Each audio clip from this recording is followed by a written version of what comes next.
नमस्कार दोस्तों, आज हम आपको भगवान भोलेनाथ की महिमा के बारे में प्रसिद्ध शिव महापुराण की विदेश्वर संहिता का पहला, दूसरा और तीसरा अध्याय सुनाने जा रहे हैं। दोस्तों, अगर यह पावन कथा पसंद आए तो लाइक, शेयर और कमेंट जरूर करें और हमारे चैनल को सब्सक्राइब करें।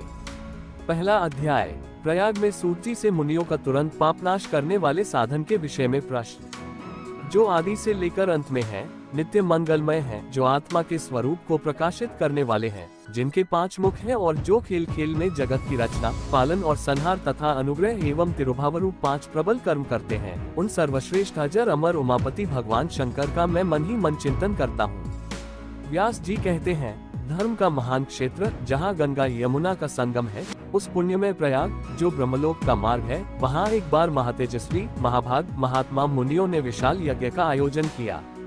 उस ज्ञान यज्ञ का समाचार सुनकर पौराणिक शिरोमणि व्यास जी के शिष्य सूत जी वहाँ मुनियों के दर्शन के लिए आए।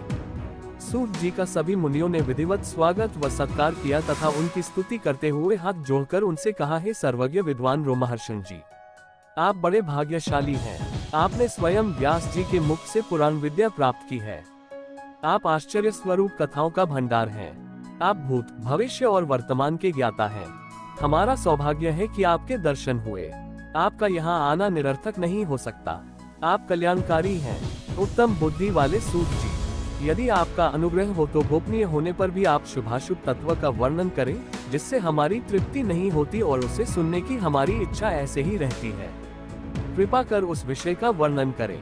घोर कलयुग आने पर मनुष्य पुण्य कर्म से दूर होकर दुराचार में फंस जाएंगे, दूसरों की बुराई करेंगे, पराई स्त्रियों के प्रति आसक्त होंगे, हिंसा करेंगे, मूर्ख, नास्तिक और पशु बुद्धि हो जाएंगे। सूत जी, कलियुग में वेद प्रतिपादित वर्ण आश्रम व्यवस्था नष्ट हो जाएगी। प्रत्येक वर्ण और आश्रम में रहने वाले अपने अपने धर्मों के आचरण का परित्याग कर विपरीत आचरण करने में सुख प्राप्त करेंगे। इस सामाजिक वर्ण संकरता से लोगों का पतन होगा, परिवार टूट जाएंगे, समाज बिखर जाएगा। प्राकृतिक आपदाओं से जगह जगह लोगों की मृत्यु होगी, धन का क्षय होगा, स्वार्थ और लोभ की प्रवृत्ति बढ़ जाएगी। ब्राह्मण लोभी हो जाएंगे और वेद बेचकर धन प्राप्त करेंगे। मद से मोहित होकर दूसरों को ठगेंगे, पूजा पाठ नहीं करेंगे और ब्रह्मज्ञान से शून्य होंगे। क्षत्रिय अपने धर्म को त्याग कर कुसंगी, पापी और व्यभिचारी हो जाएंगे।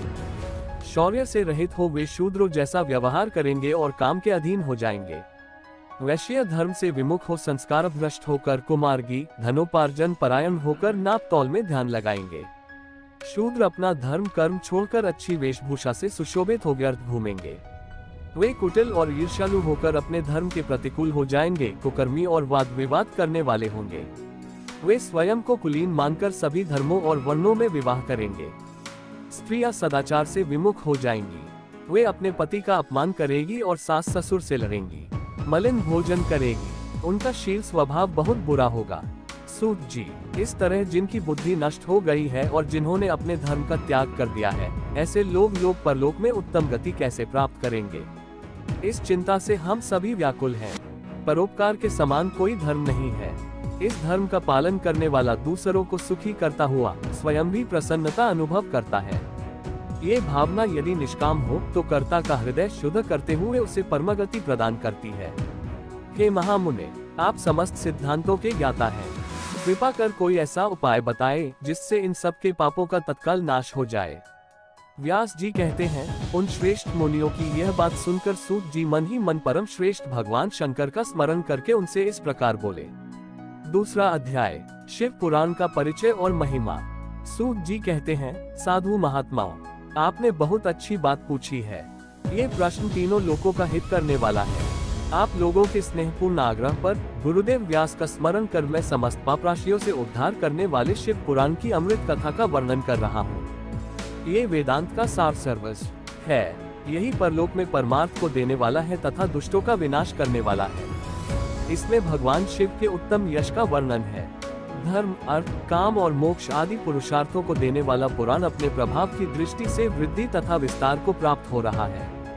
शिव पुराण अध्ययन से कलियुग के सभी पापों में लिप्त जीव उत्तम गति को प्राप्त होंगे। इसके उदय से ही कलियुग का उत्पात शांत हो जाएगा। शिव पुराण को वेद तुल्य माना जाएगा। इसका प्रवचन सर्वप्रथम भगवान शिव ने ही किया था। इस पुराण के 12 खंड या भेद हैं। ये 12 संहिताएं हैं। विदेश्वर संहिता, रुद्र संहिता, विनायक संहिता, उमा संहिता, सहस्रकोटि रुद्र संहिता, एकादश रुद्र संहिता, कैलाश संहिता, शतरुद्र संहिता, कोटि रुद्र संहिता, मात्र संहिता, वायवीय संहिता तथा धर्म संहिता। विदेश्वर संहिता में 10,000 श्लोक हैं।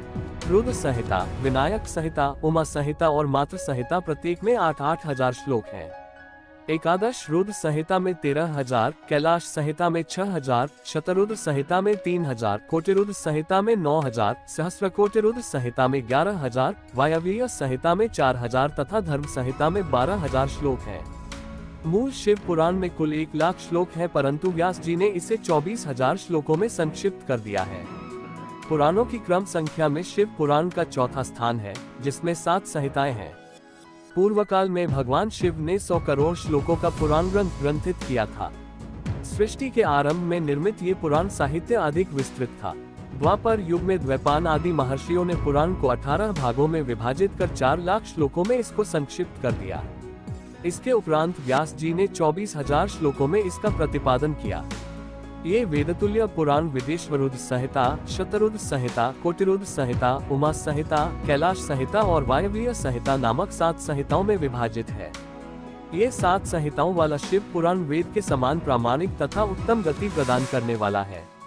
इस निर्मल शिव पुराण की रचना भगवान शिव द्वारा की गई है तथा इसको संक्षेप में संकलित करने का श्रेय व्यास जी को जाता है।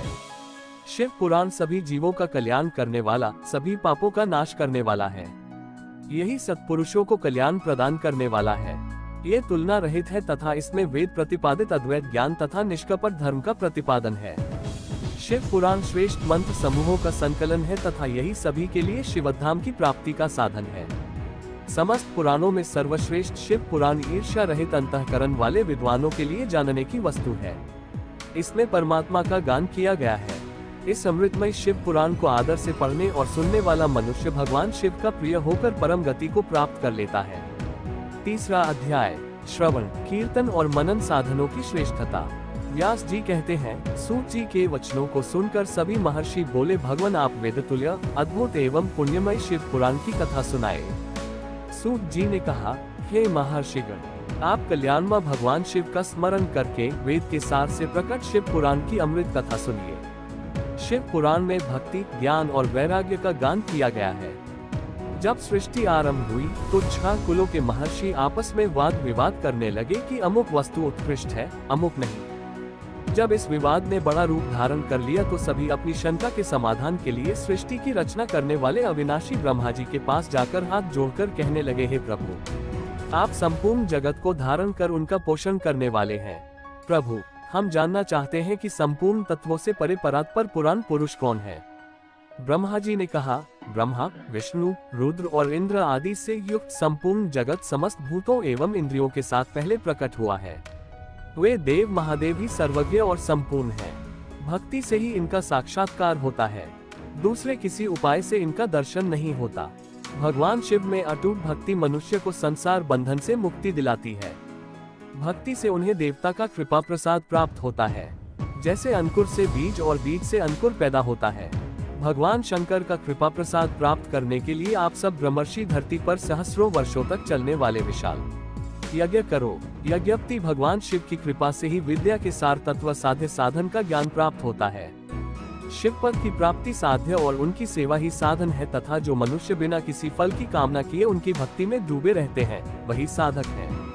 कर्म के अनुष्ठान से प्राप्त फल को भगवान शिव के श्री चरणों में समर्पित करना ही परमेश्वर की प्राप्ति का उपाय है तथा यही मोक्ष प्राप्ति का एकमात्र साधन है। साक्षात महेश्वर ने ही भक्ति के साधनों का प्रतिपादन किया है। कान से भगवान के नाम, गुण और लीलाओं का श्रवण, वाणी द्वारा उनका कीर्तन तथा मन में उनका मनन शिवपद की प्राप्ति के महान साधन है तथा इन साधनों से ही संपूर्ण मनोरथों की सिद्ध होती है। जिस वस्तु को हम प्रत्यक्ष अपनी आंखों के सामने देख सकते हैं उसकी तरफ आकर्षण स्वाभाविक है, परंतु जिस वस्तु को प्रत्यक्ष रूप से देखा नहीं जा सकता उसे केवल सुनकर और समझकर ही उसकी प्राप्ति के लिए प्रयत्न किया जाता है। अतः श्रवण पहला साधन है। श्रवण द्वारा ही गुरु मुख से तत्व को सुनकर श्रेष्ठ बुद्धि वाला विद्वान अन्य साधन कीर्तन और मनन की शक्ति व सिद्धि प्राप्त करने का यत्न करता है। मनन के बाद इस साधन की साधना करते रहने से धीरे धीरे भगवान शिव का सहयोग प्राप्त होता है और लौकिक आनंद की प्राप्ति होती है। भगवान शिव की पूजा, उनके नामों का जाप तथा उनके रूप, गुण, विलास के हृदय में निरंतर चिंतन को ही मनन कहा जाता है। महेश्वर की कृपा दृष्टि से उपलब्ध इस साधन को ही प्रमुख साधन कहा जाता है।